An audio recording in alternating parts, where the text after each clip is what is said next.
My friend, আমরা আজকে spoken English নিয়ে কিছু কথা বলবো, আলোচনা করব।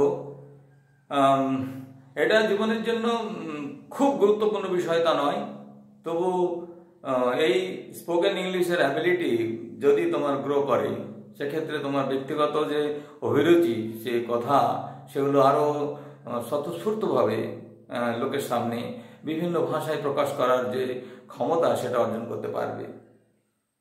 আর আজকের এই কর্পোরেট দুনিয়ায় পৃথিবীর যে কোনো প্রান্তে যখন তুমি যাবে, সেক্ষেত্রে তোমার যে ইন্টারাকশন সেটা আরও পরিশীলিত হবে, অত সমৃদ্ধ হবে। বন্ধুরা, যদি তুমি কাউকে বলতে চাও, ধরো কি তুমি আমাকে এড়িয়ে যাচ্ছ, তো ইংরেজি বলতে চাও, তো কি বলবে? Are you avoiding me? তুমি আমাকে ভালোবাসো কি? Do you love me? তুমি আমাকে অবজ্ঞা করছো না তো? Are you not neglecting me? এমন করে যদি কিছু কিছু ছোট ছোট সেন্টেন্স আমরা বলতে চাই, তার জন্য আমাদের কিছু সেন্টেন্স শিখে রাখতে হবে, মনে রাখতে হবে, এবং বিভিন্ন বইপত্র পড়ার সময় যে ধরনের কথোপকথনগুলো তৈরি হয় সেগুলো দেখে নিতে হবে। বন্ধুরা দেখো, এখানে আমি লিখে রেখেছি, বোর্ডে লক্ষ্য রাখলে বুঝতে পারবে। এখানে লিখে রেখেছি, এসো শিখি স্পোকেন ইংলিশ। আর সাম কমন সেন্টেন্সেস, এই কমন সেন্টেন্স গুলো আমরা এখন আলোচনা করব। যদি ধরো এখানে লেখা আছে যেমন কেমন আছো, কাউকে জিজ্ঞেস করবে, তো কি লিখে বলতে হবে? How are you. How are you এটা প্রশ্ন বাক্য। তো প্রশ্ন যখন বাক্য হবে, তখন প্রশ্ন বলার মতো বলতে হবে হাউ আর ইউ। হ্যাঁ, তো কেমন আছো, হাউ আর ইউ।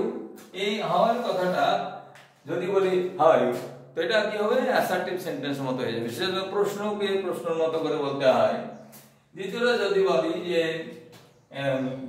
বিচলিত কেন, যদি বলো কাউকে দেখে মনে হচ্ছে সে বিচলিত কেন, এটা যদি কাউকে জিজ্ঞাসা করতে হয়, তো হয় দিয়ে শুরু করতে হবে। কি শুরু করতে হবে?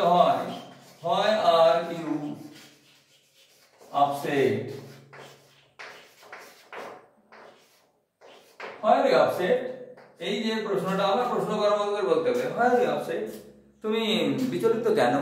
তো এই যে বলার ভঙ্গিটা, এইটা এখানে প্রশ্ন করার মাধ্যম দিয়ে শিখে নিতে হবে। ঠিক আছে? তো ধরো কাউকে জিজ্ঞাসা করো, তোর শরীর খারাপ নাকি? আর ইউ সিক অথবা আনওয়েল, কিছু একটা বলতে পারো। যদি কাউকে জিজ্ঞাসা করা যায় যে শরীর খারাপ নাকি, আর ইউ আনওয়েল, তো এই যে প্রশ্নটা, এই প্রশ্নটা করার মধ্য দিয়ে ওকে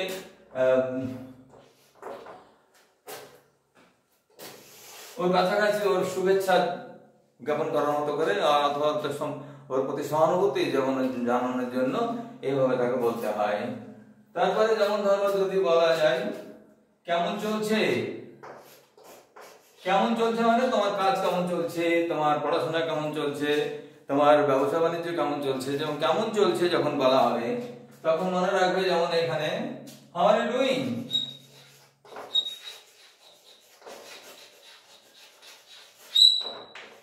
এখানে হাউ আর ইউ ডুইং বলতে বোঝানো হয় যে তুমি তোমার কাজকর্ম কেমন করছো, তোমার পড়াশোনা কেমন করছো, তোমার ব্যবসা বাণিজ্য কেমন করছো, তোমার ফ্যামিলিতে তুমি কেমন কি করছো।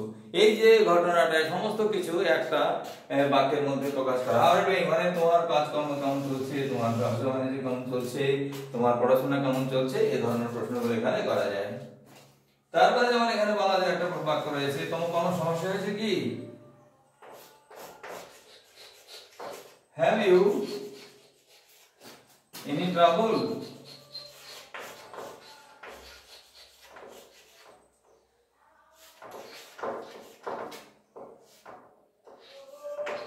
এটা আরভাবে বলা যায় do you have any trouble, অথবা do you have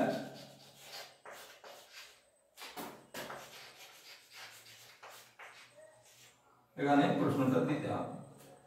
এইভাবে যে বাক্যগুলো ছোট ছোট সেন্টেন্স, এই ছোট ছোট সেন্টেন্স প্রয়োগ করার যে বিষয়গুলো, সেগুলো শিখে নিতে হয়। বাংলাটা যেহেতু আমরা নিজের বাংলাভাষী হিসাবে বাংলাতে ভাবি, তাই ভাবতে হবে বাংলাতে, কিন্তু সেটা সঙ্গে সঙ্গে ইংরেজিতে ট্রান্সফার করা মানে ট্রান্সলেট করার মতো মানসিকতা বা সেই ক্ষমতা ডেভেলপ করতে হবে। তো এটা হয়ে গেল। এবার যদি বলা যায় কাউকে যে বাড়িতে সবাই কেমন আছে, how are all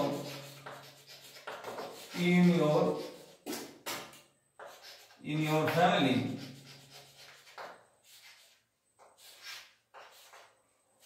how are all in your family, তোমার বাড়ির লোকেরা কেমন রয়েছে। তো তাকে এভাবে জিজ্ঞেস করা হলো, how are all in your family, তোমার বাড়ির লোকেরা কেমন রয়েছে। ঠিক আছে। তো এই ধরনের ছোট ছোট বাক্য আমরা যখন প্রয়োগ করব, আমরা যখন বন্ধুদের সাথে বলবো, আমরা সমস্ত সংকোচ ত্যাগ করে বলবো, তাহলে এই করে বলবার অভ্যাসটা তৈরি হয়ে যাবে।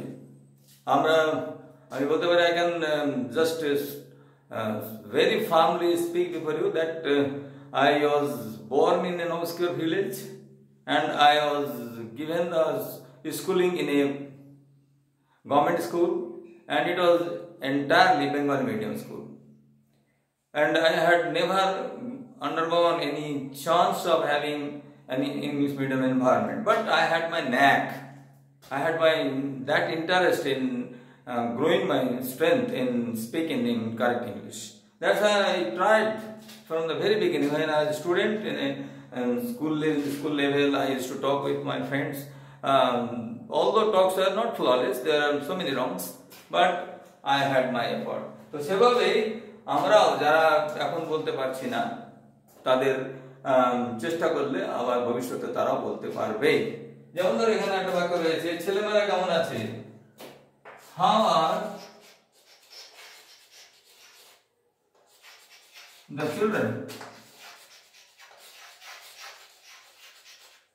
ধরো কোনো বন্ধু বান্ধব বড় বয়স হয়েছে, বয়স্ক কেউ, তাকে জিজ্ঞাসা করছো যে তার ছেলেমেয়েরা কেমন আছে। তো সেক্ষেত্রে আমরা এভাবে বলতে পারি, how are the children, এই ছেলে মেয়েরা কেমন আছে। তো ছেলে মেয়েদের সাথে জিজ্ঞেস করে তার প্রতি একটা আত্মিক ভাব, সেটা আমরা প্রয়োগ করতে পারি। তারপরে যেমন দেখো একটা বাক্য রয়েছে, তোমাকে বিবর্ণ দেখাচ্ছে কেন, হয় are you looking pale, why are you looking pale। এখানে বলা হয়েছে তোমাকে বিবর্ণ মানে যার চোখে মুখের সেই উজ্জ্বলতা বা সতেজ ভাবটা কোনো কারণে নষ্ট হয়ে গেছে, তো সেই রকম বিবর্ণ হয়ে যাওয়াটাকে যখন কাউকে জিজ্ঞাসা হয়, চেহারা দিয়ে মনে হচ্ছে ফ্যাকাশে কেন হয়ে গেল মুখটা, তোমাকে কেন স্বাভাবিক দেখাচ্ছে না, এই ধরনের পরিস্থিতি যদি কাউকে বলতে হয়, সেক্ষেত্রে তোমাকে এভাবে প্রশ্ন করতে হবে, হাউ আর ইউ লুকিং পেল। তো বন্ধুরা, এইভাবেই আমরা ছোট ছোট বাক্য দিয়ে এইভাবে এইসব স্পোকেন ইংলিশ শিখবার চেষ্টাটা জারি রাখতে পারি। বিভিন্ন বইপত্র বাজারে শুধু পেয়ে পড়লেই হবে না, সেটা প্রয়োগ করতে হবে। আসল বিষয়টা হলো প্রয়োগ করা। বই পড়লে হয়ে যাবে, শুধু ছোট ছোট গল্পের বই পড়তে হবে। গল্প পড়লে তারা কেমন করে বিভিন্ন স্টেটমেন্টগুলো দিয়েছে, বাক্যগুলো বলেছে, সেগুলো মনে রাখতে হবে। এটা মনে রাখার প্রক্রিয়াটা যখন সফল হবে, তখন আমার স্পোকেন ইংলিশ আরো সফলতার সঙ্গে করতে পারবো। আমার এই কয়েকটা বাক্য দিয়েই আমি আজকে শুরু করলাম। এটা দিয়ে দেখবো যে তোমাদের যদি ভালো লাগে, তাতে আবারও অন্যান্য বিভিন্ন ধরনের পরিস্থিতিতে, বাজারে গেলে কেমন করে বলতে হয়, স্কুল কলেজে গেলে কেমন করে, অফিস আদালতে কেমন করে বলতে হয়, ঠিক আছে, কোনো ইন্টারভিউ ফেস করলে কেমন করে বলতে হয়, এসব বিভিন্ন পরিস্থিতি অনুসারে বিভিন্ন ধরনের বাক্য বদলে যাবে। এগুলো সাধারণ বাক্য দিয়ে শুরু করেছি। যদি তোমাদের ভালো লাগে তো সেটা লাইক করে দিও, শেয়ার করে দিও বন্ধুদের মধ্য দিয়ে। আর যদি অসুবিধা না হয়, ঠিক আছে, তাহলে ওটাকে সাবস্ক্রাইব করে দিলে আমার সঙ্গে যে বন্ধুত্ব, যে বন্ধন গড়ে উঠবে, তাই দিয়ে সঙ্গে সঙ্গে আমার সমস্ত ভাবনা চিন্তাগুলো তোমাদের সঙ্গে জুড়ে যাবে, এবং আমরা আগামী দিনে আরো বেশি করে এগুলো শিখতে পারবো, এই আশা রেখে আমি এখন আমাদের এটা শেষ করছি। ঠিক আছে, ধন্যবাদ।